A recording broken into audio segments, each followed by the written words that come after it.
ओम स्वस्ति श्री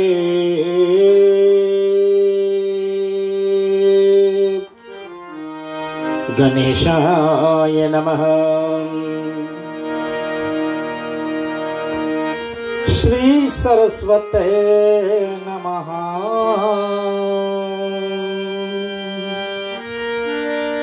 श्री गुरु भ्यो नमः।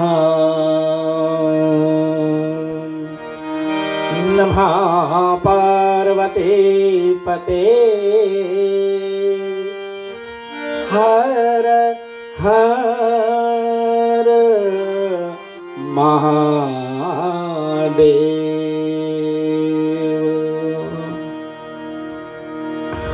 आनंद कंद कृष्ण कन्हैया लाल और उनके आराध्य देवी श्री राधे जी के चरणों को बहुत बहुत बहुत प्रणाम पहुँचे। आज 2021 की श्री कृष्ण जन्माष्टमी के पावन पर्व पर सभी जितने हमारे रेडियो रिश्ते के ऑनलाइन व्यूअर्स हैं, आप सबको मैं ओकलैंड न्यूजीलैंड से पंडित राम कुमार सेवक अभिवादन कर रहा हूं, अभिनंदन कर रहा हूं, स्वागत कर रहा हूं, आपका जयकार कर रहा हूं। आप हमारे साथ में जुड़े। अपने पूज्य माता श्री के चरणों को मैं वंदना, बार बार उनके चरणों को प्रणाम। मेरे स्वर्ग पिताश्री को मेरा प्रणाम पहुंचे उनके चरणों तक। और साथ में अपने प्रातः स्मरणीय मेरे जीवन के जिन्होंने दिव्य संस्कार दिए मुझे, हमारे गुरुदेव विश्व शांति आश्रम तुलसीबारी रामघाट अयोध्या जी में आप बैठ करके हम सबको, जितने अंतर्राष्ट्रीय देश हैं, उतना ही नहीं बल्कि हर एक भारत के क्षेत्र जहां जहां भी आपने कथा करी है, जहां जहां लोग आपको जानते हैं, पूज्यवर जी आपको चरणों को मेरा साष्टांग प्रणाम पहुंचा।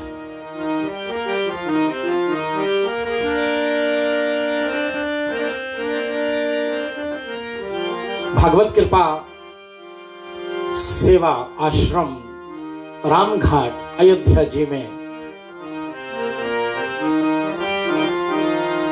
प्रातःस्मरणीय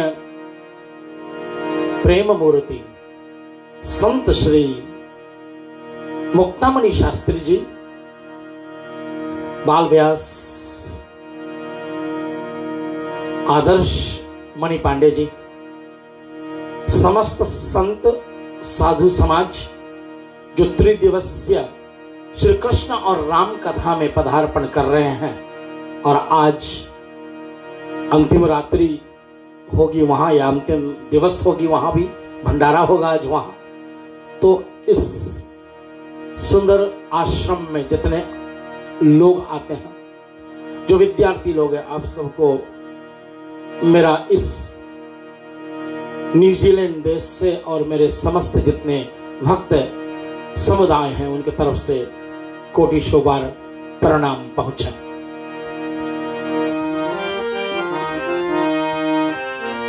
रेडियो रिश्ते के एमडी महोदय हमारे बेटा शिवंशु भांतलाल, लगातार 7 रात्रि तक आपने अपना योगदान इस चैनल के माध्यम से कई लोगों को पहुंचाया, हजारों की संख्या में। आज आखिरी दिन है तो खुलासा कर देता हूं, एक ही साथ कम से कम 2 और आधा हजार 2.5 थाउजेंड पीपल एक ही साथ देखते थे। और जैसे जैसे दिन चलता गया, रात चलती गई, दिन आया और 24 घंटे के अंदर अंदर ये कथा कम से कम मेरे ख्याल में एवरेज में 26 to 27,000 श्रोताओं तक पहुंची। और ये मेरा सौभाग्य है, इतनी बड़ी मात्रा में एक छोटे से देश से आप जुड़े हों, ये मेरे लिए बहुत बड़ी बात है। इसलिए मैं आप सबको भूरी भूरी प्रणाम करता हूं। मैं किन किन का नाम लूं इतने हजारों में से, लेकिन विशेषता है जिन्होंने हमारे साथ दिए हैं उनका कल्याण तो होना ही होना है। इसलिए हमारे सेन शर्मा भैया जी, हमारे एडवर्ट आप सुनते रहें, और रेडियो रिश्ते का एडवर्ट जो बड़े सुंदर एडवर्ट बनाए थे, उन्होंने विज्ञापन बनाए थे। हमारे सेन शर्मा जी, आपको बहुत बहुत धन्यवाद। हमारे ऑपरेशंस मैनेजर जी, आपको बहुत बहुत धन्यवाद। और साथ में हमारे media relations and communications manager Madhavi Pillai ji, आपको भी मेरा श्री कृष्ण जन्माष्टमी के उपलक्ष्य में आज मैं अपना प्रणाम भेंट करना चाहता हूं। एडमिनिस्ट्रेशन की तरफ चलते हैं, और एडमिनिस्ट्रेशन में हमारे दो बहुत, क्षमा करना, 3 दिखाए ना, 2 बड़े खास हमारे एक देवी हैं प्रकाशवती सिंह जी, और एक हमारे बड़े भाई साहब हैं श्री राम जी। आप दोनों को मेरा प्रणाम पहुंचा।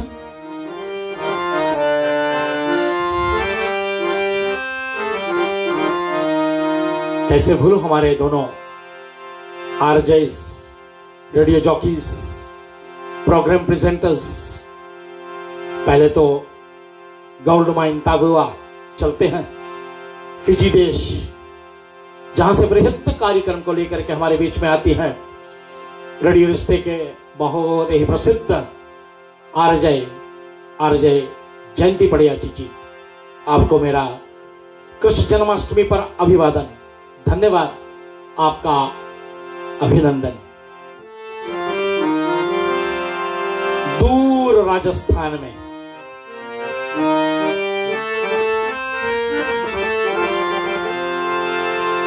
बहुत सुंदर सुंदर कार्यक्रम लेकर हमारे बीच में आरजे जयंती के बाद में आती हैं आरजे बेटी निमरा पठान।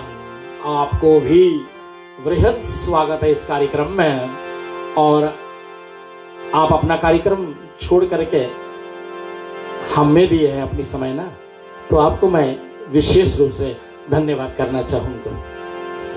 और आरजे समानू कभी कभी हमारे बीच में आती हैं, उनको भी मैं स्वागत कर लेता हूं। आज के प्रोग्राम में चलते हैं हम लोग मिथिलेश प्रसाद भैया, ताबू सौरव, हमारे चैनल को, और आज विशेष एक पोस्टर उन्होंने मेरे लिए तैयार करी जिसमें कृष्ण जन्माष्टमी की शुभकामनाएं हमारे भक्तों तक मेरे पेज के माध्यम से पहुंचे।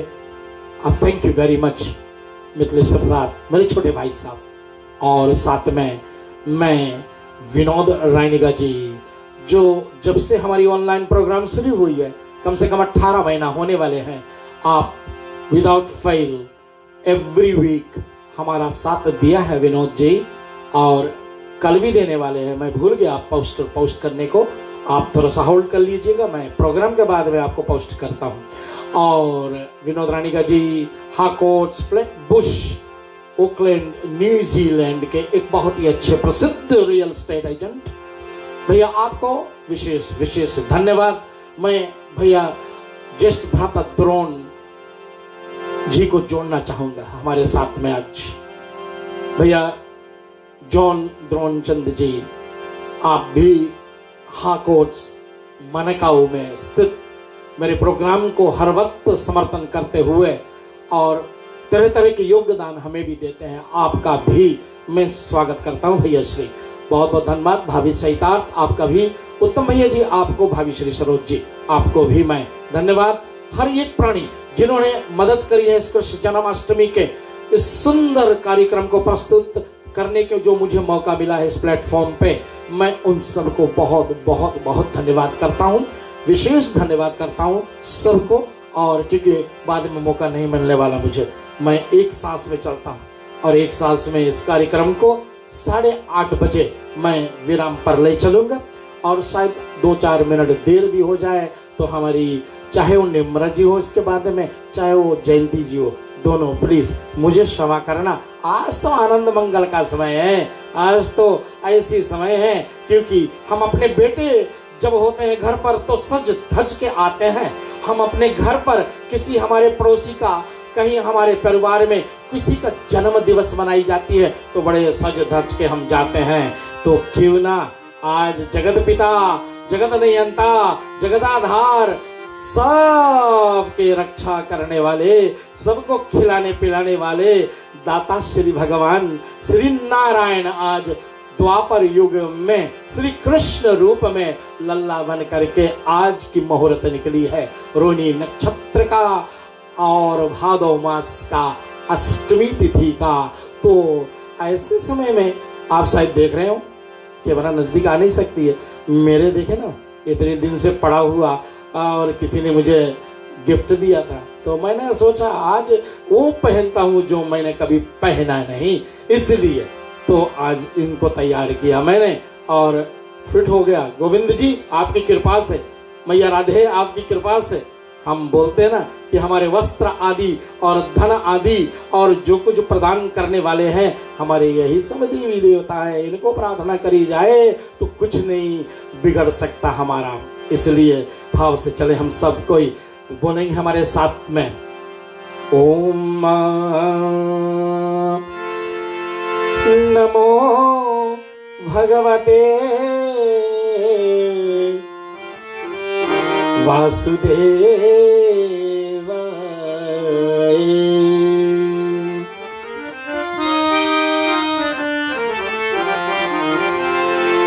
वंशी विभूषित करां नवनीरदा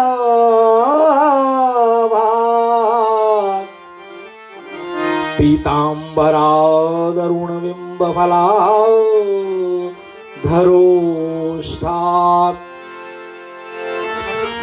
पूर्णेन्दु सुन्दरमुखाद् अरविन्दनेत्रात् श्रीकृष्णात् परं किमपि तत्त्वमहं न जाने। वक्रतुंड महाकाय सूर्यकोटि संप्रभा निर्विघ्नं कुरु मे देव सर्वकार्येषु सर्वदा। सच्चिदानंद रूपाय विश्वोत्पत्त्यादि हेतवे तापत्रय विनाशाय श्री कृष्णाय वयं नुमः।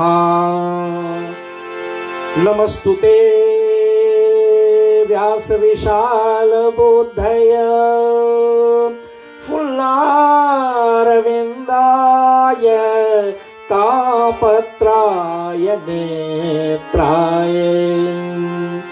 इन त्वया भारत तैलपूर्णा प्रज्वालितो ज्ञान महाप्रदीपा।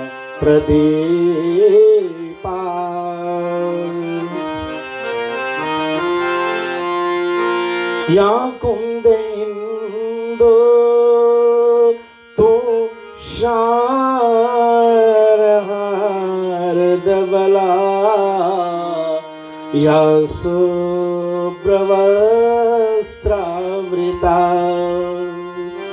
या वीणापाणिग्रहीता वीणावरदण्ड मण्डित करा यस्वेत् पद्मासना या ब्रह्मा चित्तशङ्करा प्रवृत्तिर्देवै सदा वन्दिता सा मां पातु सरस्वती भगवती निशेष जद्यापाहा।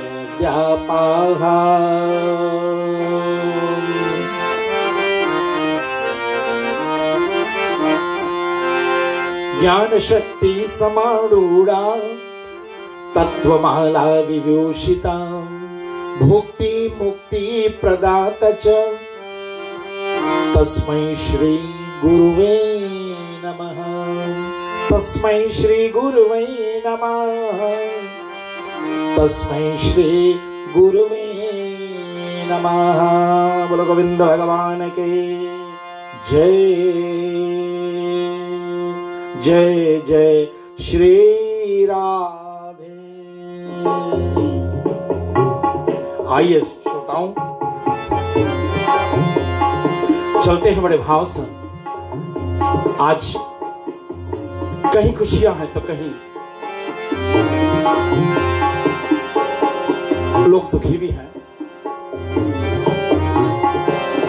आज मैं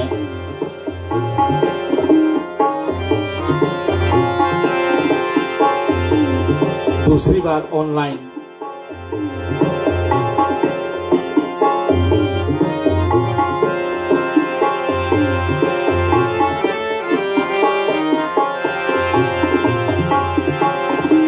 अंत्येष्टि क्रिया को किया।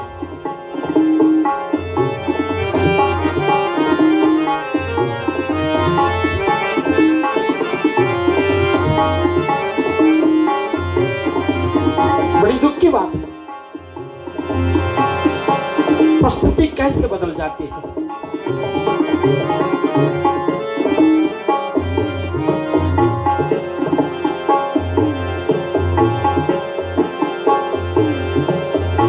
मैं हमारे बीच से गए हुए मेरे बहुत ही प्रिय जिनके दोनों बेटी और बेटा का शादी मैंने कराया था। एक्स लंबासा निवासी बुलीले का बसस लंबासा के भूतपूर्व मैनेजिंग डायरेक्टर, ओकलैंड स्थित कायन एंटरप्राइजेस लिमिटेड के मैनेजिंग डायरेक्टर स्वर्गीय श्री कमल देव लक्ष्मण की आज अंत्येष्टि थी। बड़े प्यारे सज्जन आत्मा थे।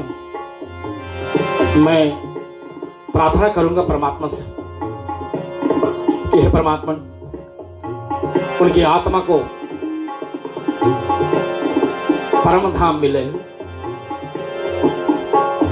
फिजी में मेरे और एक बहुत ही जाने पहचाने अंकल श्री स्टीवन नारायण जी, मेरे परिवार जी के परिवार है मेरे, उनका भी आज अंत्येष्टि हुआ है दिन में वरोकाबा में।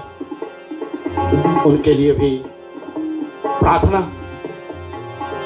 बहुत सारे लोग जिन जिन का घर में कहीं ना कहीं आज दुख की बेला छाई हुई है, चले उस गोविंद के आश्रय ले हम सभी कोई। मैं चंद श्लोक दामोदर स्तुति गोविंद स्तुति करना चाहूंगा उनके लिए, उनके आत्माओं के लिए, उनके परिवार के लिए। गोविंद भगवान को नमन करे, विनती करे परमात्मा उनको अपने शरण में ले।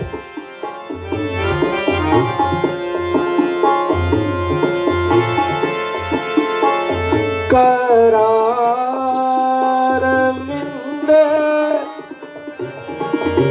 न पदार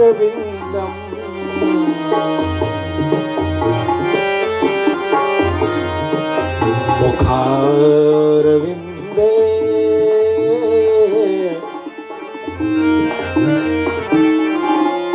विनिवेशयन्तम्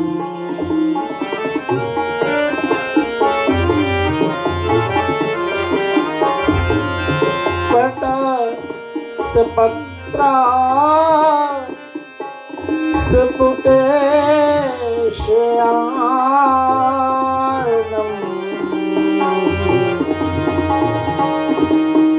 बालं मुकुन्दम् मनसा स्मरामि।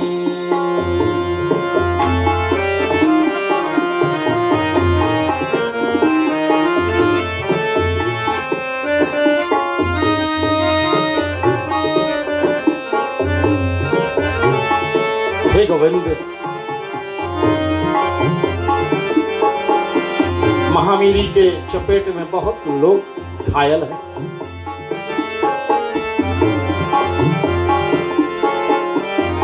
दया करो मेरे नाथ, कृपा करो मेरे भगवान।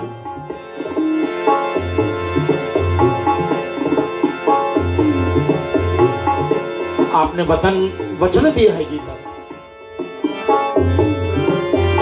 कि आप आएंगे और पृथ्वी का जो भी पाप है उसको आप हरेंगे। हे नाथ, श्री राधा जी के साथ में आए प्रभु।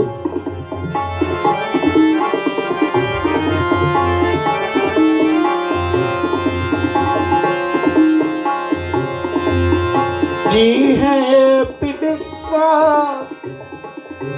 प्रथमेत देवा गोविंद दामो धर्माधवेति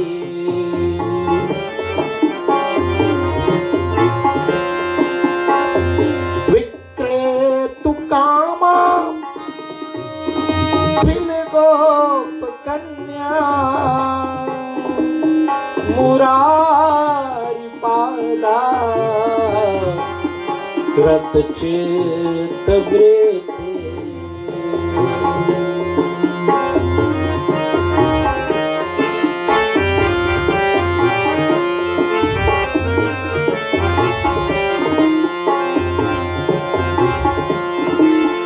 दध्यादिकं मोहमशादवोचद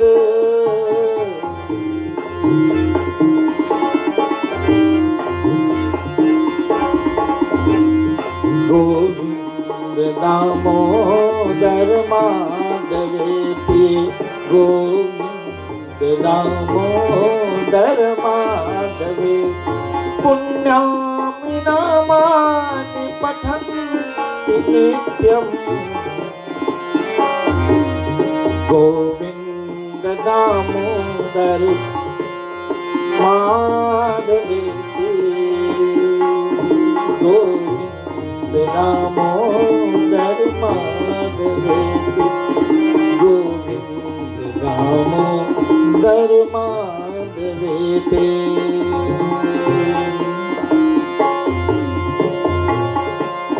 याद रहे हे भक्त जनों, हे श्रोताओं, जीवन का ये कड़वा सत्य है।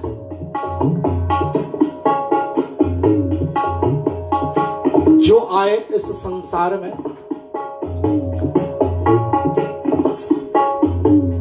उसको जाना ही जाना है।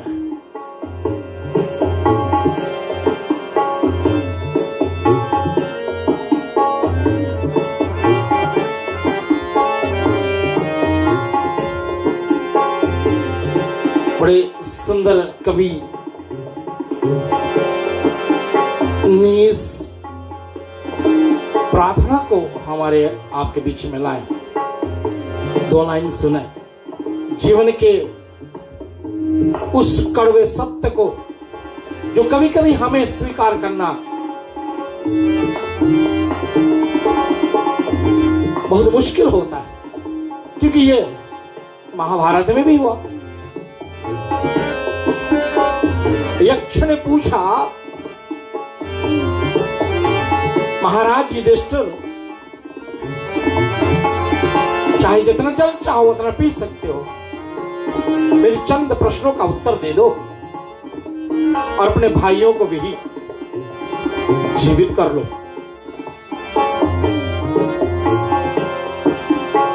तो उन सब प्रश्नों में से एक प्रश्न यह था कि महाराज बताइए, जीवन का सबसे बड़ा आश्चर्य क्या है? What is the biggest surprise in a human life? महाराज युधिष्ठिर तो धर्म के अवतार हैं। उन्होंने जवाब दिया,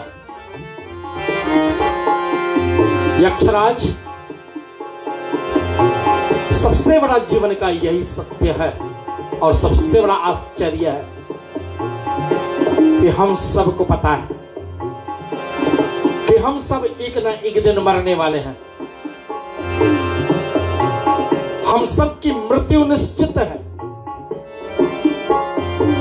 लेकिन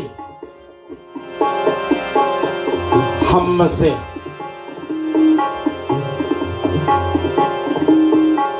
बहुत कम मात्रा में है जो इस बात को स्वीकार करेगा, एक्सेप्ट करेगा। आदर्श बाबू, बहुत सुंदर वक्तव्य था आपका कल, बहुत सुंदर बताया आपने कथा, आनंद आया मुझे।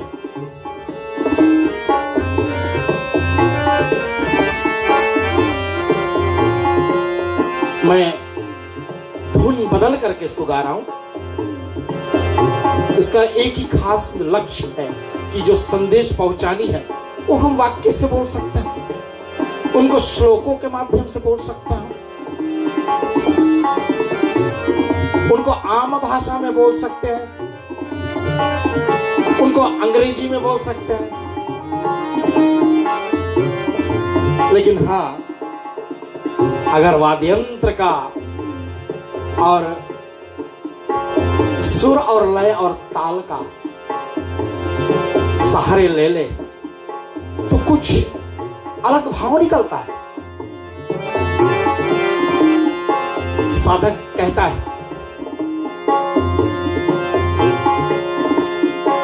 क्या भरोसा है इस जिंदगी का,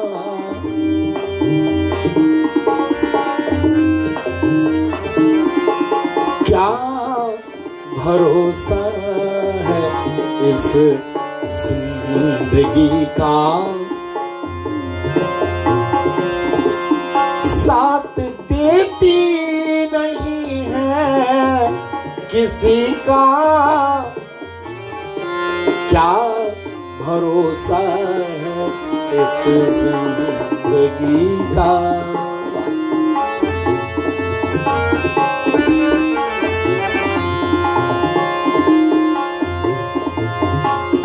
किसी शायर ने लिखा, क्या भरोसा है जिंदगी का, आदमी बुलबुला है पानी का, कब फूट जाए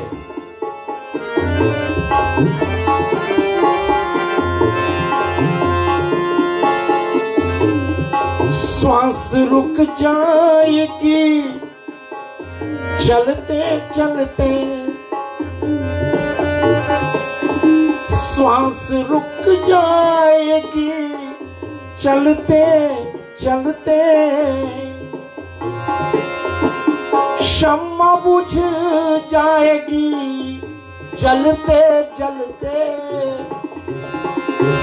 शम्मा बुझ जाएगी जलते जलते,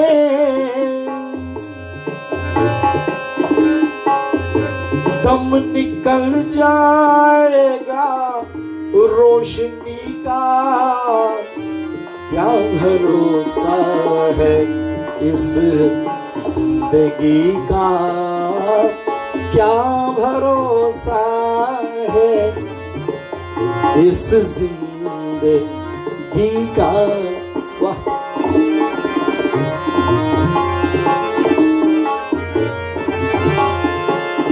मुझे जी चाहता है जो लिखने वाले हैं, जो साधक जिसने लिखा उनके कलम चूम लो। क्या लिखा है, कैसे कैसे हीरे मोती ढूंढ करके ले आते हैं हमारे बीच में।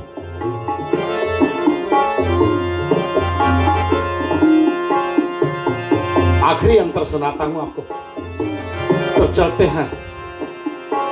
गुरुकुल के बाद में क्या हुआ,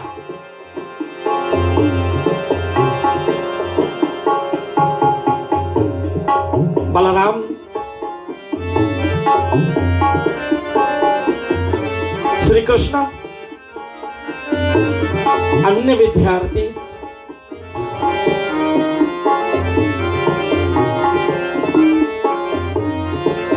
बलराम भैया अपने अपने घर निकल जाते हैं पढ़ाई के बाद में।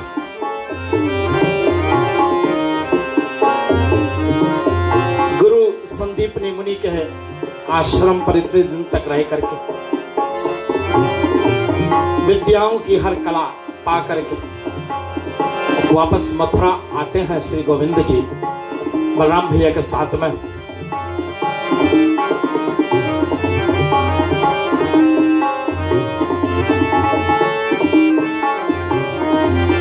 और अनंत लीला करिए।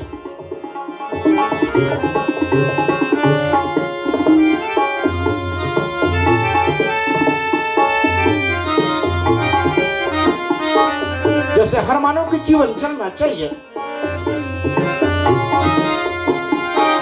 भगवान कहते हैं मैंने शादी की, आप भी शादी करो।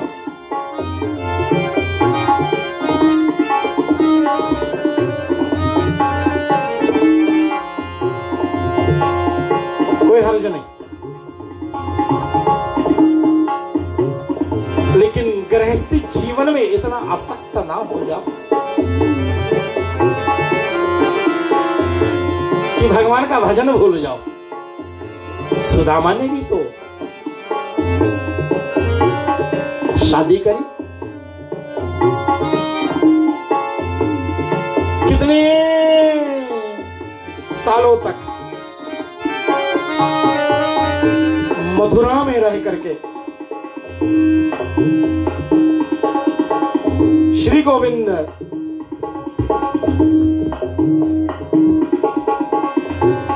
जरासंध जैसे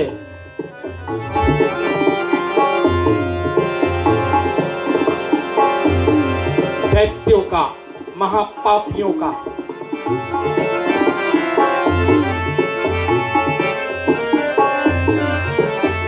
संहार किया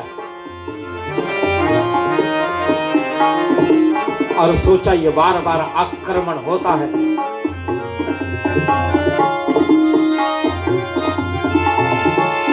द्वारिकापुरी चले गए भगवान समुद्र के बीच में।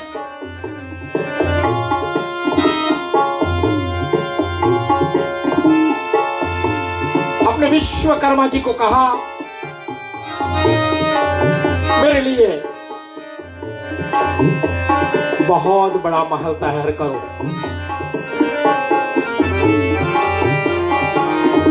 विश्वकर्मा ने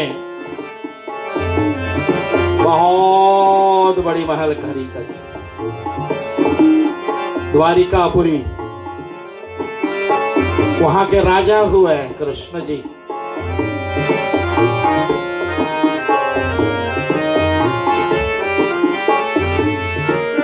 राज करने लगे, यदुवंशियों के राजा हुए।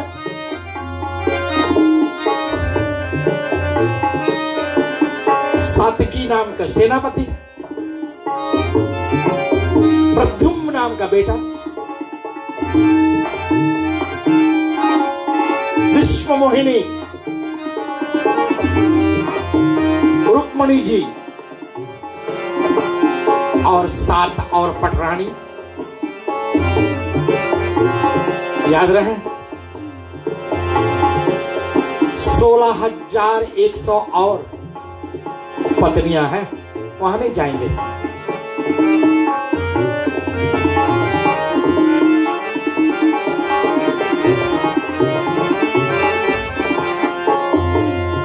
बड़ी अद्भुत प्रसंग।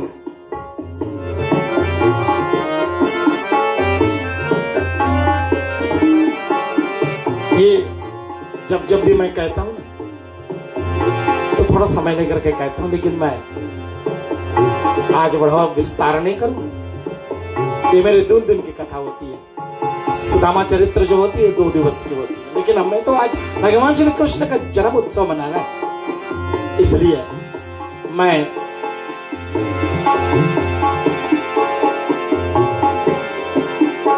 सवा 8 तक कोटपा साइट अभी से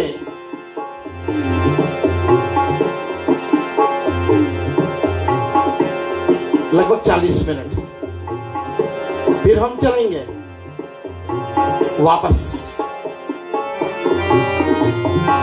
मैं साधक की आखिरी पंक्ति आपके बीच में रखना चाहूंगा। आप सब जानते हैं इस भजन को।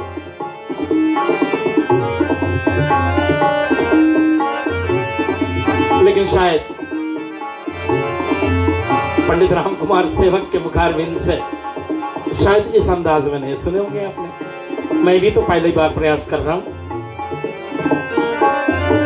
मेरे बहुत सारे भक्त लोग हैं, आप सब जानते हैं, कितने सारे लोग जुड़ते मेरे साथ में। मैं कल जो धारावाहिक साप्ताहिक श्री राम कथा होती है हमारी, उसमें मैंने एक भजन गाया 4-5 हफ्ता पहले मेरे ख्याल में। तो मैंने कुछ गा दिया, तो जो सुन रहे थे एक भक्तिन है हमारी,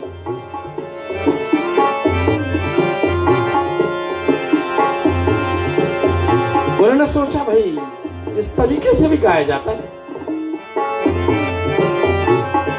तो अंत में गाने के बाद मैंने कहा, मैं सुना था इसे, लेकिन प्रयास पहली बार कर रहा हूं। तो अपने में खूब हंसी।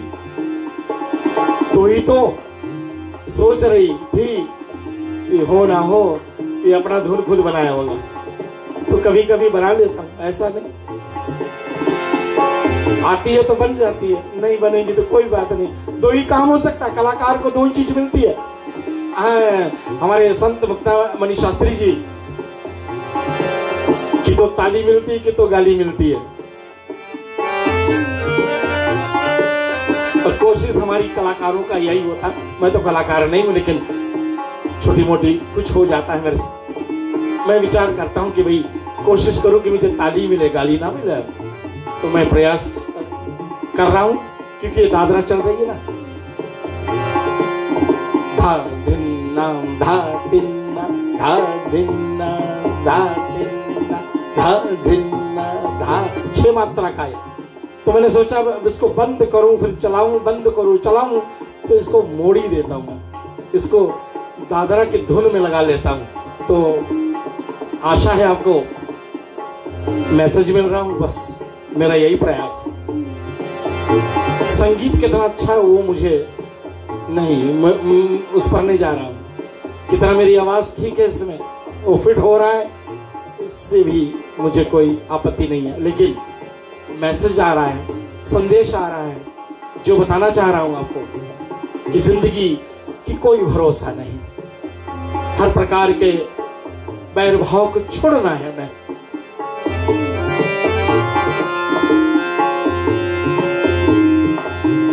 हम रहे ना रहे मोहब्बत रहेगी, साधक कहता है। हम रहे ना रहे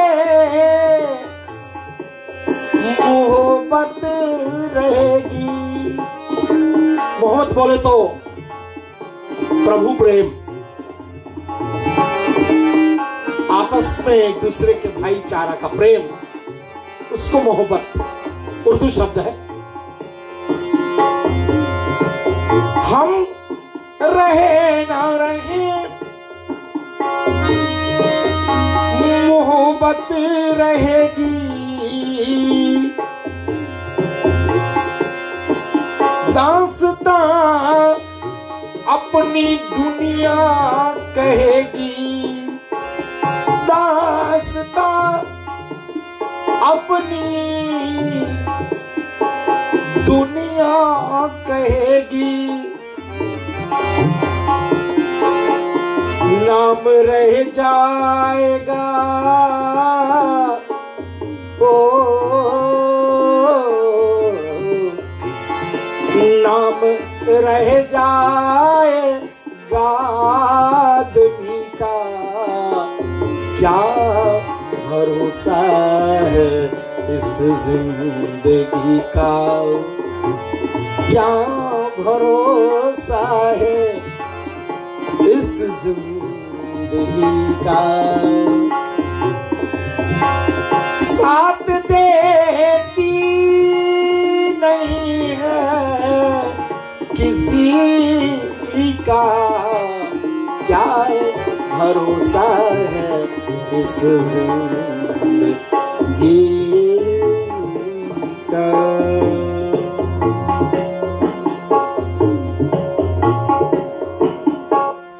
बोले गोविंद भगवान की जय।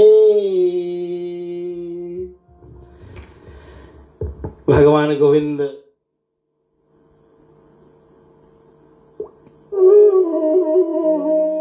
द्वारिका में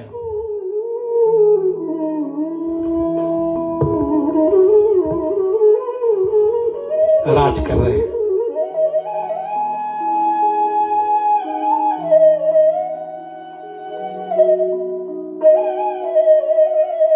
राजा परीक्षित से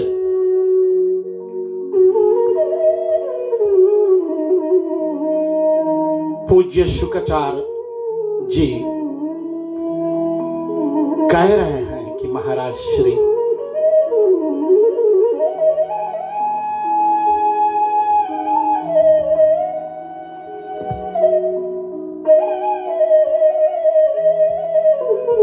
मेरे सुदामा जैसा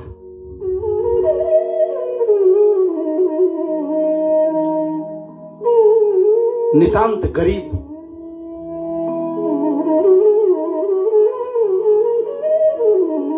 कौन हो सकता है।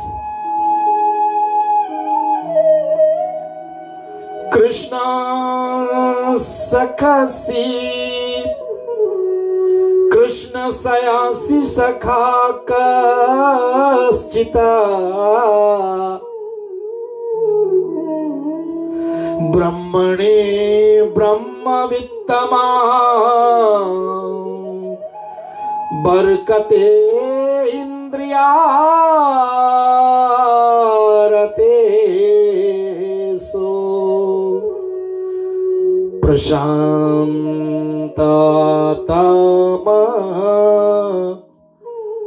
जितेन्द्रिय, जिनका मन बड़ा शांत है, अपनी इंद्रियों को जिसने जीत करके रखा है, ऐसा कृष्ण के बचपन के सखा, परम त्यागी सखा, परम वंदनीय सखा,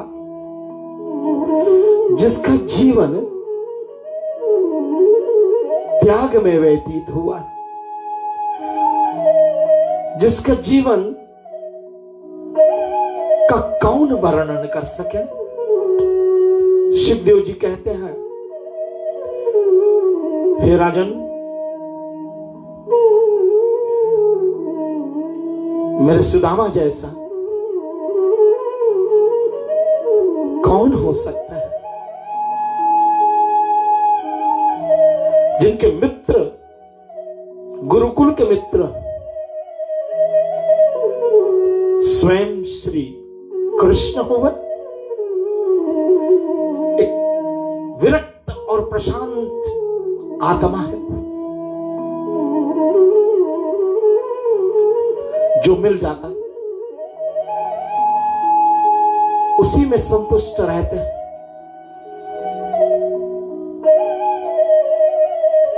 किसी से कभी कुछ मांगते नहीं थे।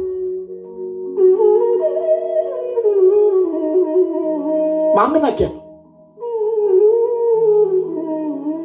जो किसी से मांगता है वो छोटा हो जाता।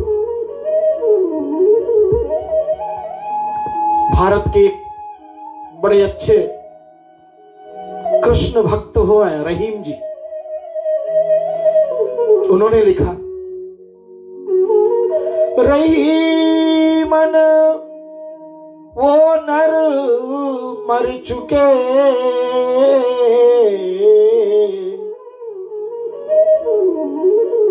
जो कहूं मांगत जाए।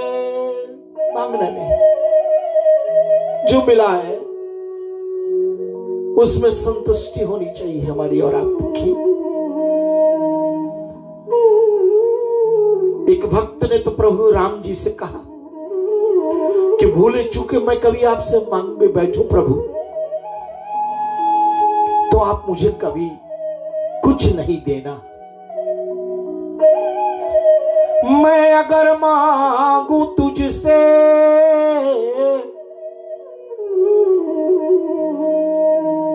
कुछ ना देना तुम मुझे, वरना प्रेमी नहीं मैं। क्या हो जाऊंगा? वरना प्रेमी नहीं मैं।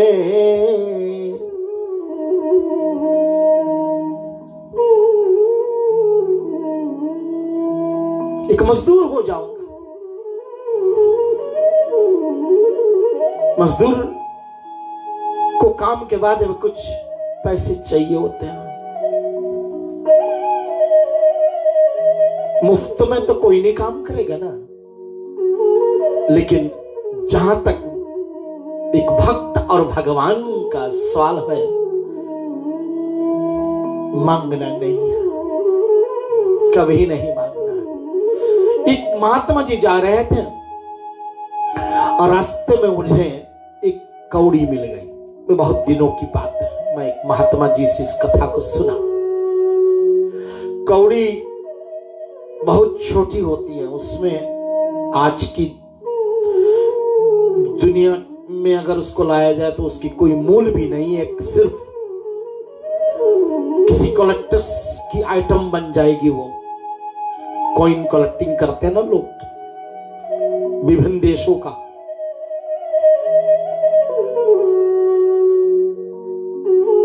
और वो कौड़ी अपने जेब में रखा। उसके शिष्यों ने कहा कि गुरुजी क्या करोगे इस कौड़ी को? उसने कहा कि भाई किसी के काम आ जाएगी, कोई मिलेगा कभी इतना नितांत गरीब तो उनको दे दूंगा, उनका काम आ जाएगा। और सारी दुनिया घुमा वो महात्मा ने, लेकिन कोई ऐसा नहीं मिला जिनको कौड़ी दे सके, जिनको कौड़ी की आवश्यकता थी। एक दिन मार्ग में महात्मा जा रहे थे और तभी हल्ला मचा बहुत जोरों से कि हटो हटो, रास्ता छोड़ो, रास्ता छोड़ो, राजा की सवारी आ रही है।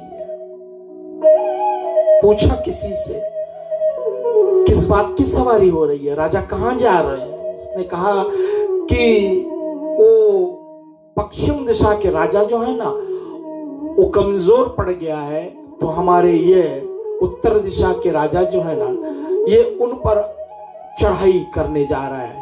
बोले क्यों? बोले उसके सारे धन जो है अपने धन में मिलाना चाहता है। बोले उसके पास धन नहीं है क्या? बोले नहीं है, धन तो है, लेकिन और भी धन मिलाना चाहता है अपने खजाने में। महात्मा बीच रास्ते में खड़े हो गए। रथ आई राजा का, कहा राजन महात्मा जी हट जाइए, मुझे जल्दी है, जाना है। बोले ठीक है जाओगे तो कोई बात नहीं महाराज, लेकिन मेरा आशीर्वाद लेते जाओ, अपना हाथ आगे बढ़ाओ, आशीर्वाद देता हूं तुमको। और आशीर्वाद के रूप में उन्होंने जो कौड़ी इतने सालों से उसने अपने जेब में रखी है, आज तक कोई मिला ही नहीं देने को, आज राजा के हाथों में दे दिया और कहा कि तुमसे ज्यादा दरिद्र मैंने नहीं देखा।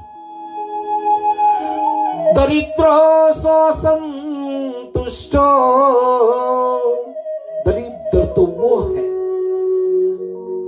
पूज्य सुखदेव मुनि महाराज कहते हैं, महाराज परीक्षित से कि राजन, दरिद्र तो वो है जो असंतुष्टि होता है। कृपण सो जितेंद्रिय, कृपण तो वो है जिन्होंने अपने इंद्रियों को अपने बस में रख लिया है, वही कृपण है और वही संतुष्टि है। ऐसे राजन जो इतना सब कुछ धन आदि रख करके दूसरे के धन को अपने धन में मिलाना चाहता है, उससे ज्यादा गरीब और कौन हो सकता है। और दरिद्रो अस्य संतुष्टो कृपणो सो जितेंद्रिया, ये बड़ी सुंदर सूत्र है हमारे और आपके बीच में श्रीमद् भागवत का। और बड़े शांत मना से कभी खेत से कुछ भी न लाते और कुछ नहीं मिलता ना, तो उस दिन पानी पी करके काम चला लेते हैं। उनकी पत्नी जो थी सुशीला, एक बहुत ही होनहार पत्नी थी। बच्चे थे, छोटे छोटे बच्चे। संतोषी ब्राह्मण पंडित सुदामा जी को तो कोई फर्क नहीं पड़ने वाला है, कई दिनों तक भूखे रह जाते हैं। लेकिन एक मां अपने बच्चों को कैसे भूखे रखे?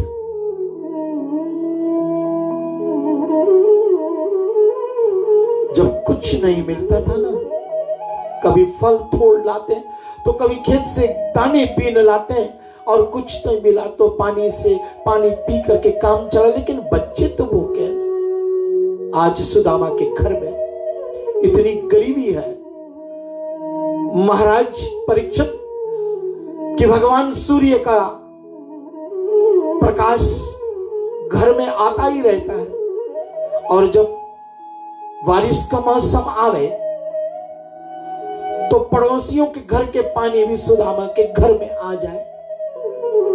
ऐसा नितांत गरीब संतुष्टि ब्राह्मण उफ नहीं करता। सुशीला भी, जो बच्चे बहुत ही भूखे हो जाते तो चूल्हा पर हंडी चढ़ा देती और उसमें पानी भर देती, पानी उबलता है, बाफ निकलते हैं। पानी खौलने के बाद में जब बाफ निकलता है तो बच्चे इस आशा में मां के पास बैठे उनके फटे आंचल को चूस चूस करके प्रतीक्षा करते हैं कि मां कुछ पका रही है, अब जब बन जाएगा तो मिलेगा। ऐसा नितांत गरीब ब्राह्मण जिनके इतना संतोषी पत्नी,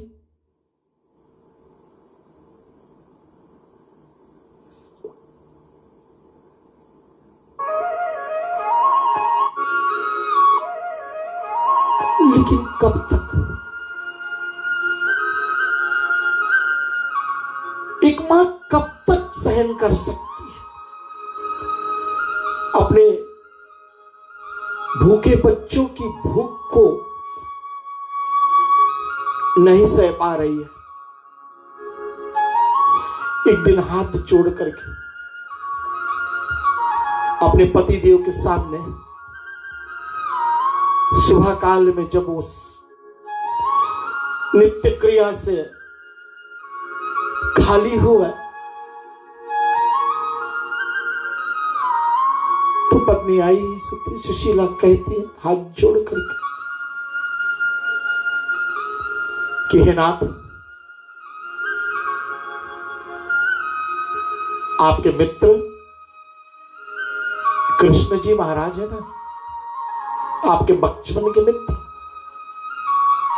बोले हाँ देवी, तुमने बहुत पुरानी बात याद दिला दी। गुरुकुल में हम साथ पढ़े।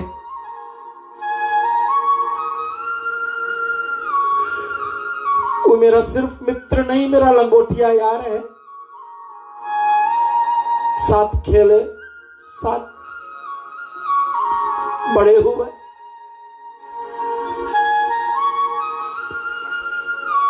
और वो आज द्वारिका के राजा है, मैं अपने कुटिया का राजा हूं।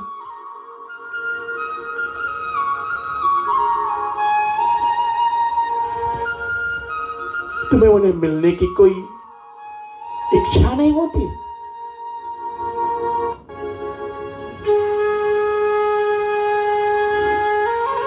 कहते होती है देवी, क्यों नहीं होती? कौन नहीं चाहता है कृष्ण जैसे मित्र से मिले? कहा तो फिर आप एक बार जाओ, मिल आओ ना। कैसे जाऊं देवी? शास्त्र ये कहता है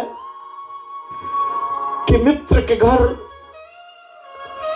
और गुरु के घर खाली हाथ नहीं जाते।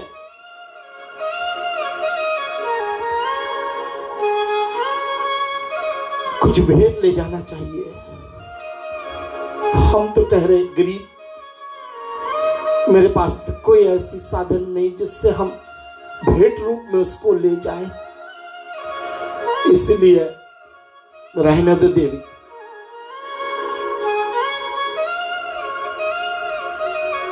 आप स्नान ध्यान कर लो और मैं कुछ व्यवस्था करती हूं। आप हो आइए ना, एक बार मिल आइए अपने मित्र से।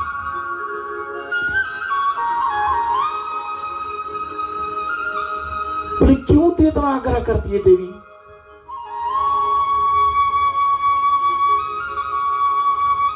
जब मिलना चाहता हूं कृष्ण से तो अपने आंख बंद करता हूं, वो मेरे सामने आ जाते हैं, मैं तो उनका दर्शन पा लेता। कहा ये दर्शन से तो मेरे लाभ नहीं कुछ होने वाले हैं। आपके आग्रह क्यों इतना है? क्यों मैं जा करके उनको मिले? कहा कि वो तो बड़े धनी है, राजा है, उससे मिलने जाओगे ना तो तुम्हें बहुत सारा धन दे देंगे वो, और वो धन से हमारी गरीबी मिट जाएगी। कहा तो फिर बिल्कुल नहीं जाओगे। जो किसी से मांगता नहीं ना, उसमें आत्मा बल बहुत बड़ी होती है।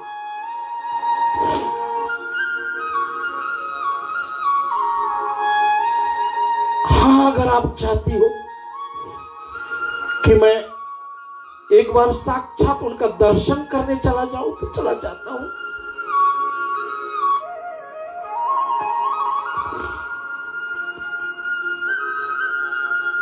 उनका एक बार दर्शन करने के लिए चला जाता हूं। जाओ देवी, जो प्रबंध करना कर लो।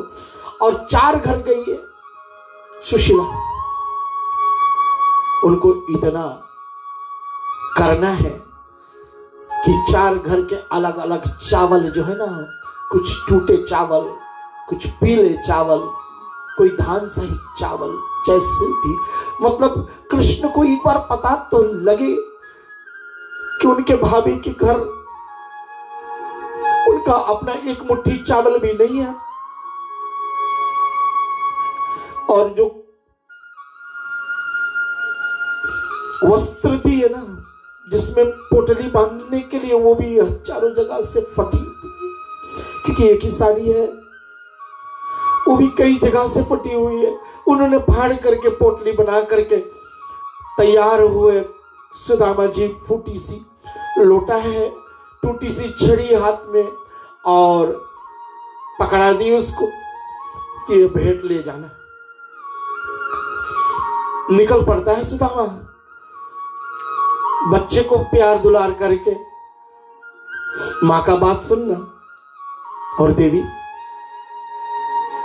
डट के भजन करना। भजन करने से मन को शांति मिलती है, समझा करके और निकल जाते हैं। रास्ते में एक कीर्तन करती हुई मंडली मिल गई और उस मंडली में जुट गया।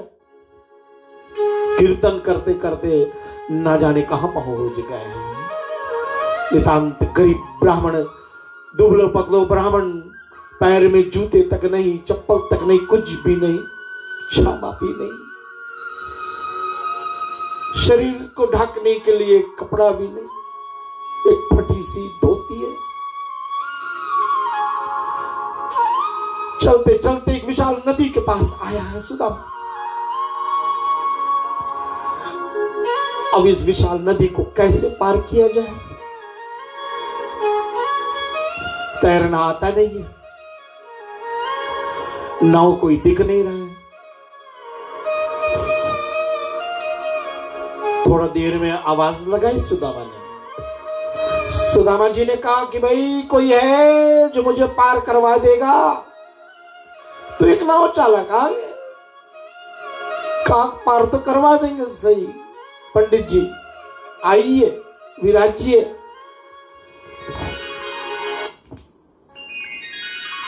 पंडित जी को सहारा दिया।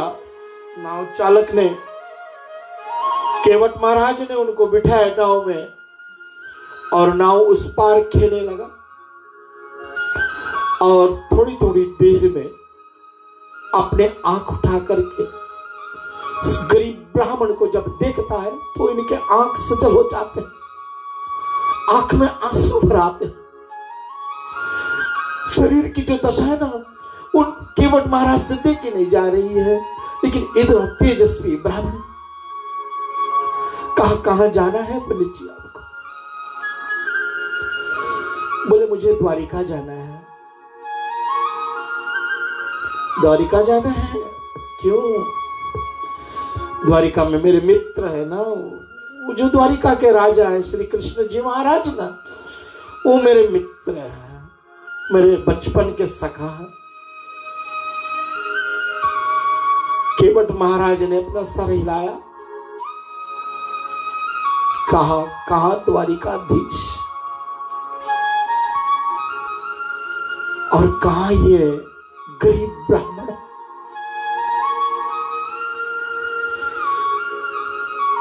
जैसे तैसे करके पार करवा दिया इस नदी को।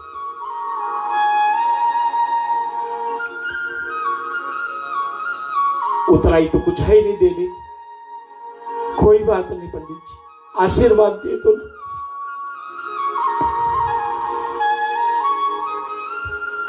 केवट ने सोचा हमारे सुदामा जी आज भटक गए। बोलो सुदामा जी कितना दिन और लगे ना भैया यहां से द्वारिका जाने को? कहा बहुत दूर तो नहीं है महाराज जी, लेकिन आपको देख करके मुझे ऐसे लगता है आपको तो और कई महीने लग जाएंगे, क्योंकि आप रास्ता भटक गए हो ना। कई महीने लग जाएंगे। अरे इतना दिन तो लग गया है। सोचा, एक पेड़ के पास बैठ गया। सवयकार लिखते हैं, भूख लगती है, प्यास लगती है, जिंदगी अब उदास लगती है। कैसे आऊं मैं द्वारिका तेरी, आशा अब निराश लगती है। नहीं आ सकता, आपकी गरज, मैं यहां बैठा हूं, आप चाहे तो मुझे बुलवा लीजिए। जिसके आत्माबल इतने बड़े हैं, पेड़ के पास में बैठ गया और इतना थका हुआ था, भूख भी लगी है, सो गया। लेकिन जब जागा ना,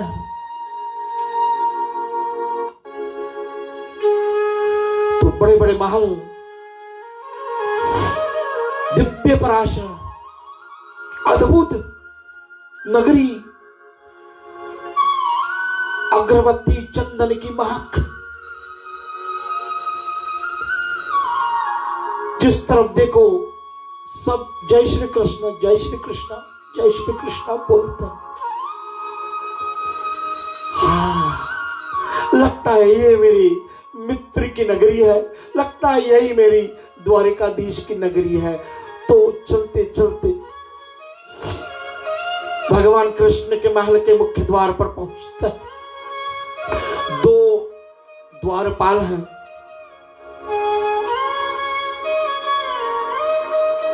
उनसे पूछा, भैया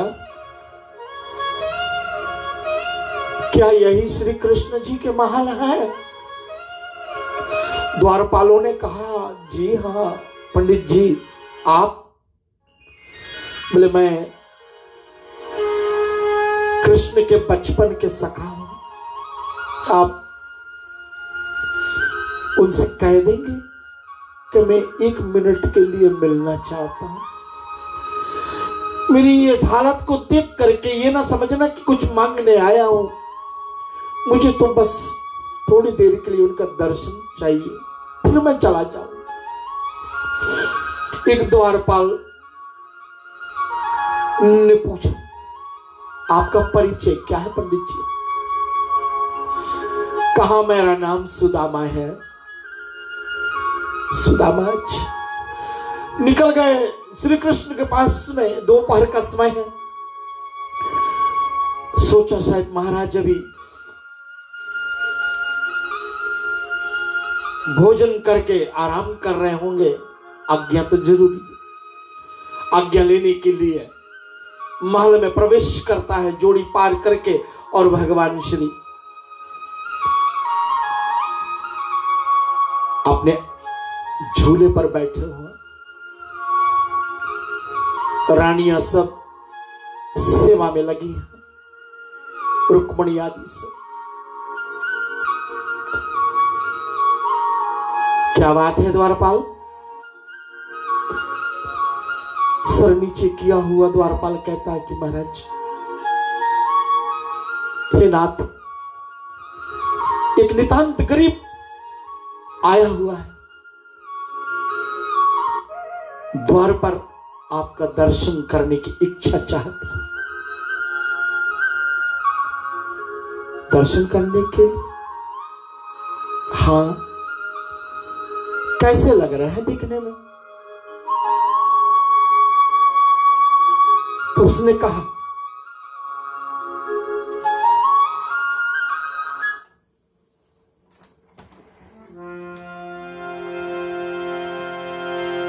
शीश पगार जगह तन पे, प्रभु जाने कियानी बसों के ही गामा। धोती फटी लगती दुपती, और पायूं पान की नहीं क्षमा। फूटी सी लोटा है, टूटी सी छड़ी है, पैर में पादुकाएं भी नहीं है, और धोती भी हजारों जगह से फटी हुई है। द्वार खड़े दीन दुर्बल एक, द्वार खड़े दीन दुर्बल एक, रहो जग को वसुधा विरामा।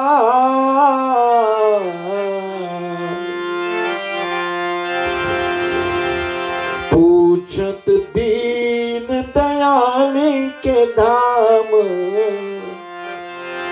पूछत दीन दयाल के धाम, और बतावत आपनो नाम सुदाम,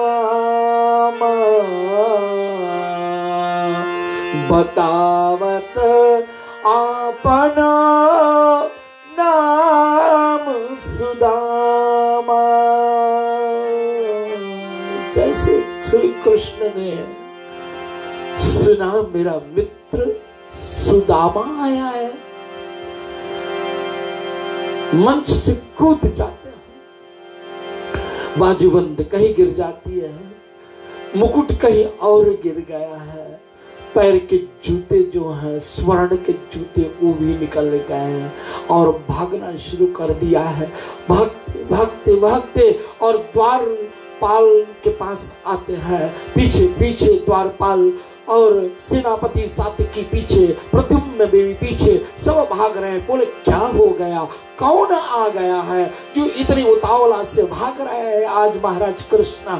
और पहुंचे जब तो देखा तो सुदामा को, कथा कुछ और भी लंबा है लेकिन मैं समय का अभाव के कारण से इनको बहुत ही संक्षिप्त में ले जा रहा हूं। और सुदामा जब देखा है सुदामा को तो सुदामा को अपने अंक में भर लेता है कृष्ण, हृदय से लगा लिया और धीरे धीरे अंतःपुर की तरफ ले गया, खड़ा किया है द्वार के पास में।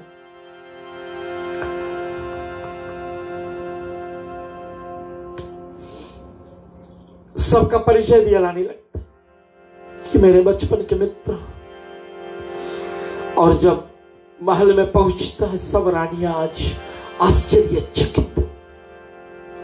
द्वारिकाधीश कृष्णचंद्र जी महाराज एक नितांत गरीब ब्राह्मण और जिनके शरीर की एक हड्डी दिखाई दे रही है। रानियों ने सोचा कौन आया है, सब देख रहे हैं, अपने सिंहासन पर बैठाया है सुदामा को। पैर से कांटे निकालने लगे, पैर में दर्द हुए है, चोट लगी हुई है, रक्त बह रहा है, अपने गमछे से पूछ। भगवतकार पूज्य शुक्राचार्य महाराज राजा परीक्षित से कह रहे हैं, सूत जी सौनक आदि ऋषियों से कह रहे हैं, इसको देख करके आकाश मार्ग में देवता सब खड़े होकर के और फूलों की बारिश कर रहे हैं। करुणा वरुणालय है। भगवान श्री आनंद कंद कृष्ण कन्हैयालाल आज द्वारिकाधीश के रूप में पानी बनाया है, सोने की थाली आई है, गंगा जल भरा हुआ है, निर्मल जल। और बार बार सुदामा मिना कर रहे हैं कि नहीं भैया ये क्या कर रहे हैं तू, ये का लायक मैं नहीं हूं भैया, काहे को तुम्हें चरण धोए मेरा।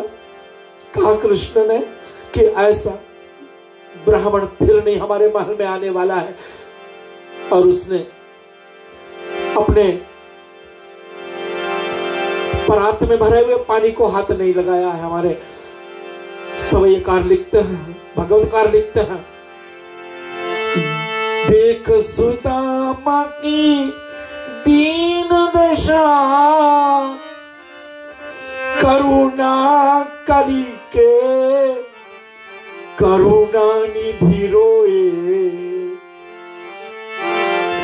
पानी परात को हाथ लगे ओ नहीं, नयनन के जल से पग धोए, नयनन के जल से पग धोए। परात में जो पानी आई है, जलाया है, उसको हाथ भी नहीं लगाया। श्री गोविंद ने अपने आंखों से जो आंसू निकल रहे हैं ना, उससे कृष्ण भगवान जी ने पूज्य चरण सुदामा जी के पैर को धोया है, नए वस्त्र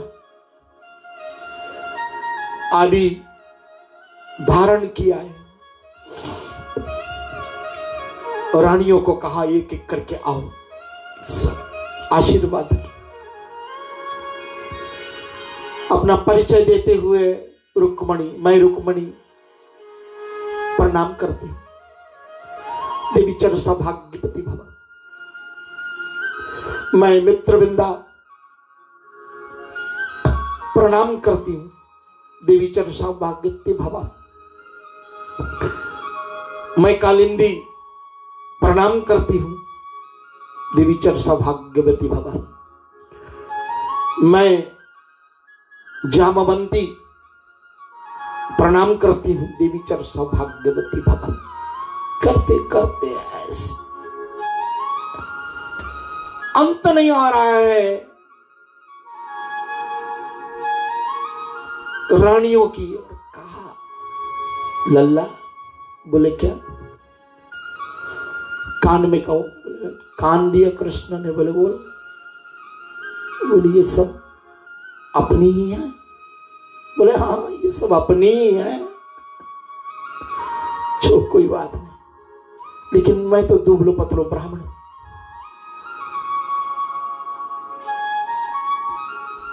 इतना आशीर्वाद देते देते मेरे हाथ पैर थक जाएंगे। एक काम करिए लल्ला। बोले क्या?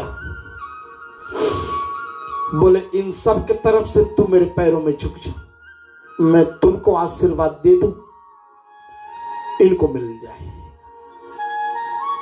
यह है हमारे भारत के ऋषि, यह है हमारे भारत के संतुष्टि ब्राह्मण, जो भगवान को भी अपने चरणों में बाध्य कर दे। यही है हमारी संस्कार। श्रोताओं,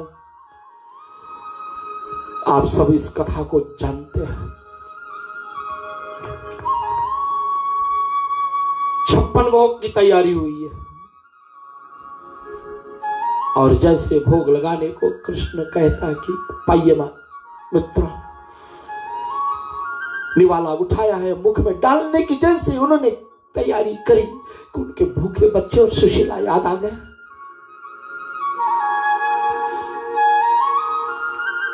नीचे थाली में रख दिया। बोले क्या बात है, अच्छी नहीं बनी क्या? बोले नहीं नहीं बहुत अच्छी बनी है। लल्ला, भोजन अधिक करने से भजन में मन नहीं लागे। बोले नहीं, मुझे पता है, पाइए। आग्रह करके और कृष्ण ने, भगवान गोविंद ने इनको भोजन करवाया। और जो पोटली लाए थे ना, बोले शादी हो गई? बोले शादी। भाभी का नाम क्या? तेरे भाभी का नाम सुशीला है। तो भाभी ने मेरे लिए क्या भेजा है? फंस गए।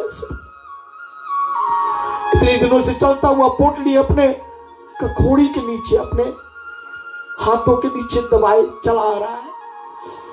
भगवान ने जैसे तैसे करके इसको छीन लिया है, और जब खोल करके देखा है तो त्रिलोकपति कृष्ण ने देखा,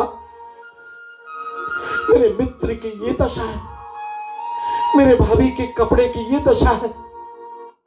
एक मुट्ठी खाया चावल और कहा कि जो एक छत्र सम्राट को मिलता है पृथ्वी पर सुख, वो सुख मेरे सुदामा को मिले।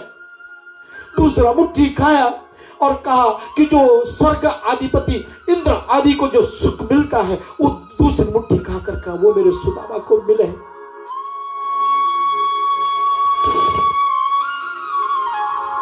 तीसरी मुट्ठी खाने को तैयारी है, रुक्मिणी ने इशारा कर दिया। बस रुक गए कृष्ण। रात पिताई सुबह मित्र को विदा करने के लिए तैयार थी। वही पुराने कपड़े पहन लिए और सुदामा वापस चले गया और भगवान के अनुपम नाम को लेते हुए परमात्मा के, उसको क्या पता कि राती रात विश्वकर्मा को भेज दिया कृष्ण ने कि जाओ जितना जैसा मेरा महल है उससे भी सुंदर महल मेरा सुदामा के लिए तैयार करो। विश्वकर्मा जाता है और उनकी पत्नी सुशीला कहती कि आप कौन? बोले मैं विश्वकर्मा। प्रभु आप? बोले मैं प्रभु की आज्ञा पा करके आया हूं, आपके महल की तैयारी करने के लिए आया हूं। बोले आप एक काम करो, पहले हमारे इस नगर में जिन्होंने मुझे अभी तक पाला पोसा है, जिनके घर से मैं भिक्षा मांग करके मेरे पतिदेव और मेरे बच्चे और मैं खाए हूं, आप पहले उनके महल तैयार करो। ये निवेदन सुशीला के विश्वकर्मा ने इशारे में गोविंद से बात किया और गोविंद ने कहा कि जो चाहती है सुशीला वही करो। विश्वकर्मा और सारे नगर में सुदामा नगरी बना दिया। सबके महल सब बड़े प्रसन्न हो गए और सुदामा एकाएक पहुंचता है और अपने महल को ना पहचानता है और अचानक द्वारपाल से कहता है कि यहाँ भाई सुदामा नाम का एक ब्राह्मण रहता है। बोले बस वो बाहर गए हुए हैं, उनकी पत्नी बुला दूं और सुशीला आई है, अब तो थोड़ा खा पी करके मोटी ताजी हो गई। बोले सुशीला आप? बोले हाँ स्वामी। अरे मुझे तो ये सब नहीं चाहिए था। पीछे मुड़ करके देख गोविंद दिखा। सुदामा ने कहा कब मैंने तुमसे ये मांगा? मैंने तो आपको एक प्रण कुटिया में भजन करने के लिए आपसे आशीर्वाद मांगा था, आपने इतना बड़ा। जिनको बल मिला है ना वो निर्बल को बल दे, जिनको धन मिला है वो निर्धन को धन दे और जिनको बुद्धि मिली है वो निर्बुद्धियों को बुद्धि बांटे। यही सुदामा जी का और श्री कृष्ण जी का संदेश लेकर के आपके बीच में आज 8वीं रात्रि की प्रसंग जो है यहीं पर विराम कर रही है। लेकिन हम चले अब जो 10वां स्कंद में लिखा था कि भगवान श्री आश्वासन दिया था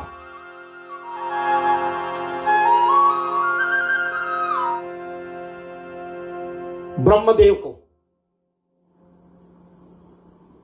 कि गौ माता के रूप में पृथ्वी से कहो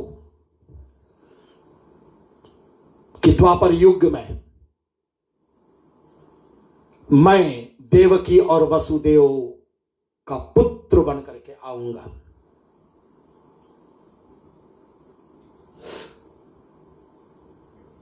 सज्जनों, देवियों,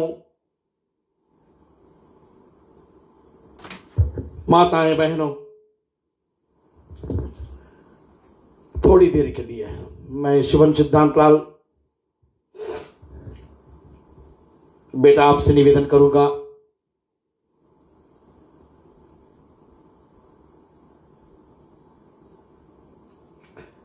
आप मुझे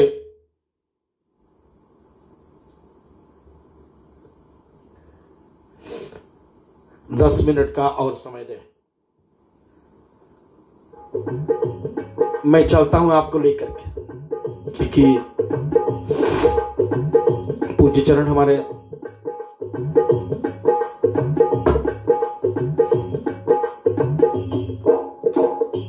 मुक्तामणि शास्त्री जी कहते हैं कि ना, कथा में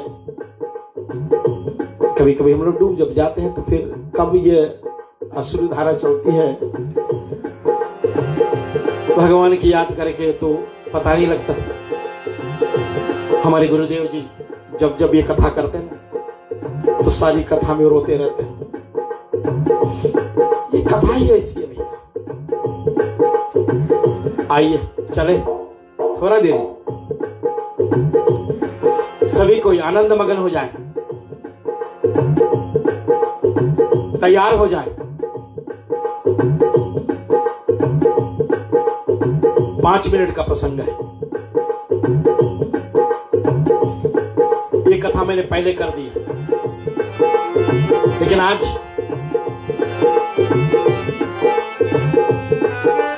समय आ गया कि भगवान को प्राकट्य होना है। लेकिन उससे पहले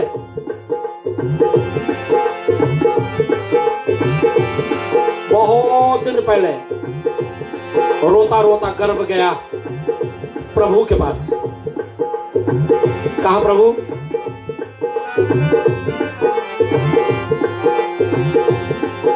आपने मुझे क्यों बनाया?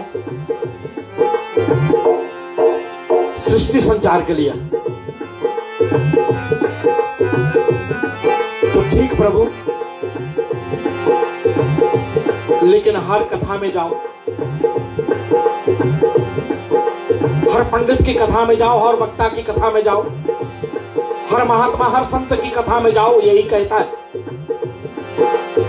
कि ऐसा कर्म करो कि गर्भ में नहीं आना पड़े।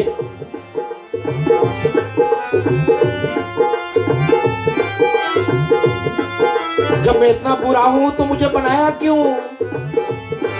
प्रभु ने कहा, नहीं देवी बिल्कुल मत घबराओ, समय एक ऐसा आएगा कि जब मैं देवकी के गर्भ में आऊंगा तो देवता आएंगे, सारा संसार आपकी पूजा करेगा, आपकी स्तुति करेगा। सब देवता आकर के खड़े हो गए। समय आ गया, भादव के अष्टमी तिथि बुधवार, और सब अपने अपने तरीके से स्तुति करने लगे भगवान का। भागवत का इस अध्याय का नाम गर्भा स्तुति रखा गया, और गर्भ स्तुति में इस श्लोक को पहले भी हम कह चुके हैं। 7 जगह पर सत्य का प्रयोग किया। परमात्मा ही सत्य है।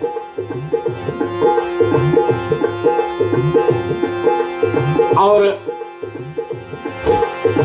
समय तो मध्याह्न रात्रि का, मिडनाइट। तो आप पूछेंगे, भाई हम अभी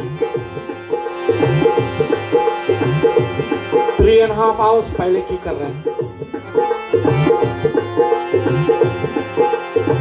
अलग अलग देशों का अलग अलग समय है, और प्रभु तो एक बार आ गए हैं, बार बार नहीं आते हैं। वो तो सिर्फ लीला करते हैं, और हम सिर्फ इसका समारोह मनाते हैं। और हमारे पूज्य संत श्री गोसाई तुलसीदास जी महाराज ने लिखा है, जाकी रही भावना जैसी, हरि मूरत देखी तिन तैसी। जिसकी जिसकी भावना जैसी होती, कोई आपत्ति नहीं भैया। आप 12 बजे चाहते हैं, आप 12 बजे ही मनाएं। लेकिन क्या करें, हमारी इतने हजारों की संख्या में जब आज हमारे साथ में लोग जुड़े हुए हैं, तो कोई इंडिया से है, तो कोई अमेरिका से है, तो कोई ऑस्ट्रेलिया से है, तो कोई फिजी से है, और कोई न्यूजीलैंड से है।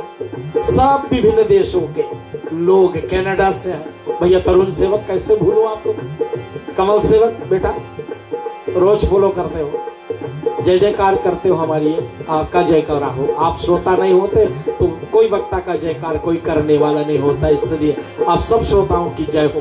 रेडियो रिश्ते का एमडी महोदय आपकी जय हो। सेन शर्मा जी आपका जय हो। महादेवी पिल्ले जी आपकी जय हो।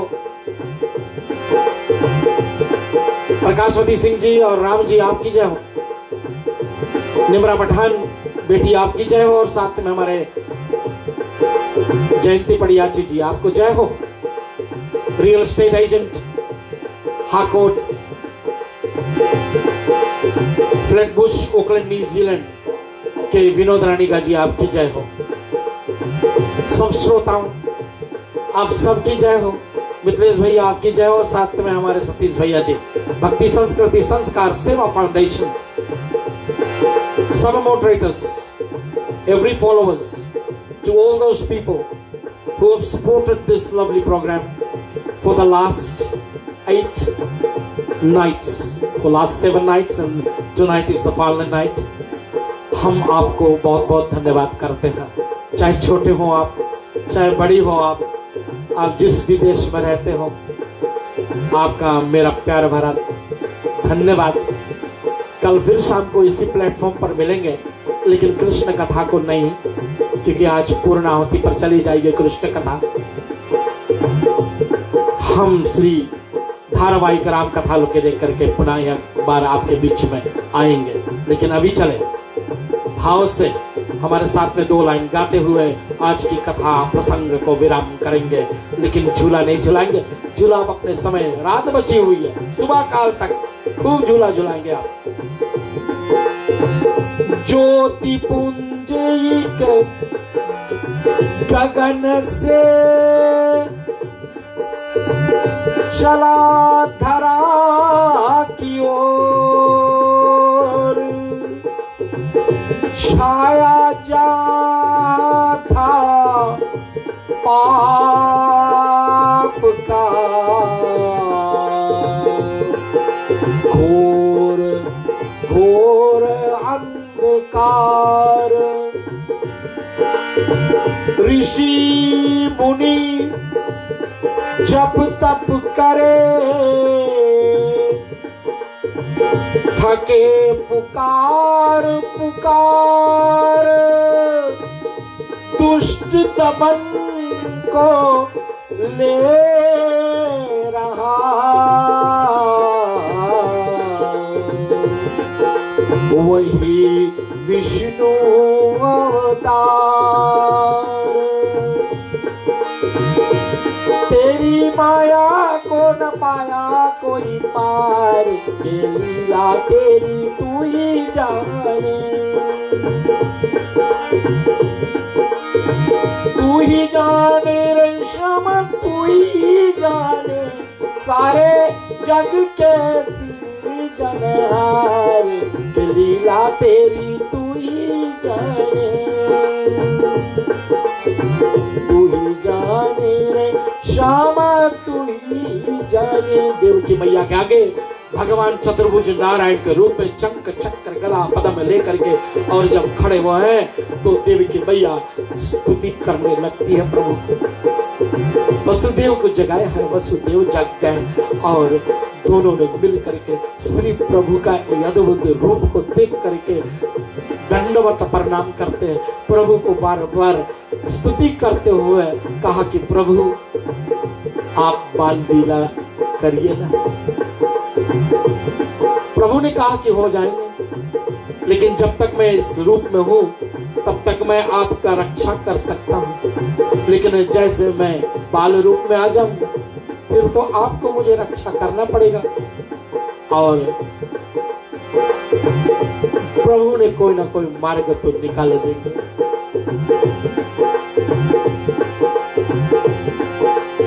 छोटा सा बालक बन जाता है, टोकरी पड़ी हुई थी, उसमें वसुदेव जी रख लेते हैं कि कंस को पता न लग जाए, और पापी कंस पैरे खूब लगा रखे हैं कि जैसा ही 8वां संतान हो, क्योंकि 7वां के गर्भ योग शक्ति ने रोहिणी के गर्भ में कर दिया।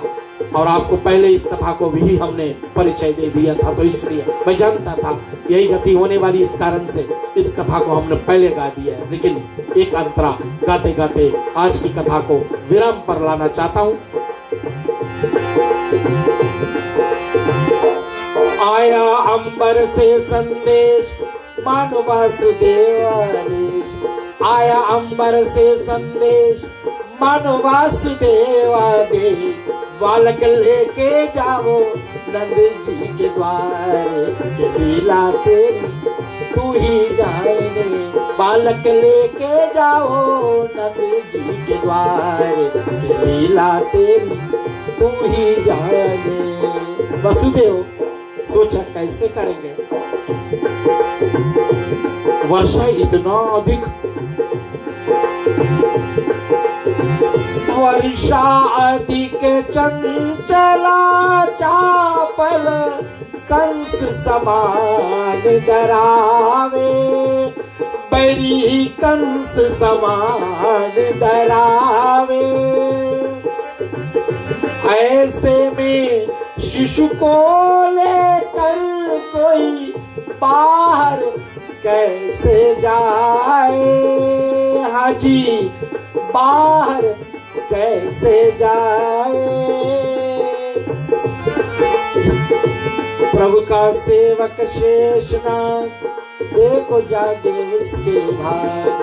ताले टूट गए, पैरे सो गए, चटाचट चटाचट चटाचट सब ताले। इससे पहले देवकी सात तो बलराम 6 पुत्र की हत्या पापी कंस ने कर दी। पहला पुत्र को तो वापस ही कर दिया था। कहा ये मेरा पहला है, आपका पहला पुत्र है। आकाशवाणी तो 8वां संतान को कहा था, इसलिए 8वां मेरा काल होगा। वापस कर दिया। नव ऋषि नारद आ गए। कहा कंस महाराज एक कमल का फूल घुमाया, कहा पगडंडी अंगुलियों, तो उसने गिना 1 2 3 4 5 6 7 बीच में रख दिया। अब बोले यहां से गिनो, बोले 1 2 3 4 5 6 7 8। बोले अब इधर से गिनो, बोले 1 2 3 4 5 6 7 8। बोले कहां 8 है मालूम है?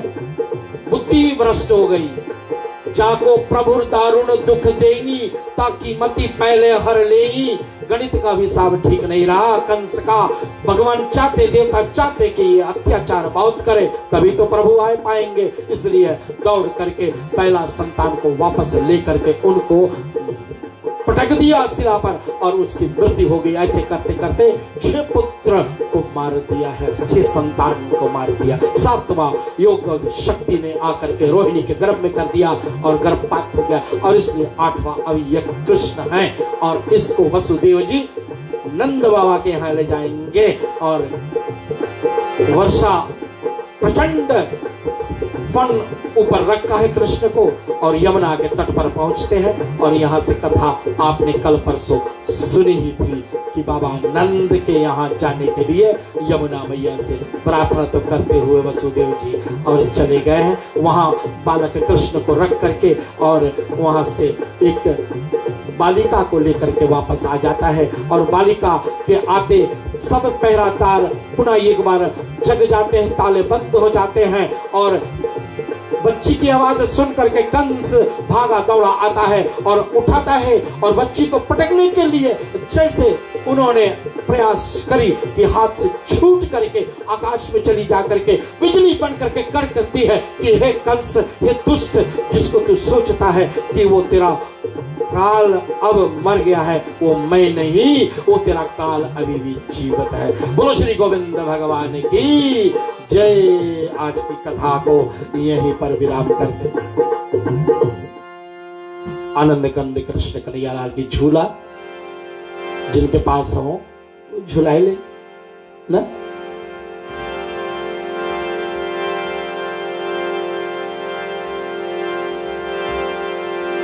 फलना में श्री कृष्ण भगवान कल झूलेंगे नंद उत्सव में। बहुत प्यारे प्यारे भजन गाए जाते हैं इस समय में।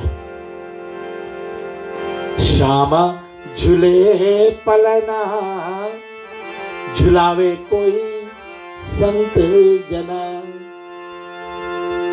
श्यामा झूले यशोदा जी झुलावे, श्यामा झूले यशोदा जी झुलावे। अरे नंद बाबा के ललना झुलावे कोई संत जना। बस ऐसे पलना झुलाई जाती है बस आनंद से। अरे जो मोरे ललना के पलना झुलावे, मैया कहती है नंद रानी, जो मेरे ललना के पलना झुलावे, अरे हथवा के दैवे कंगना झुलावे कोई संत जना।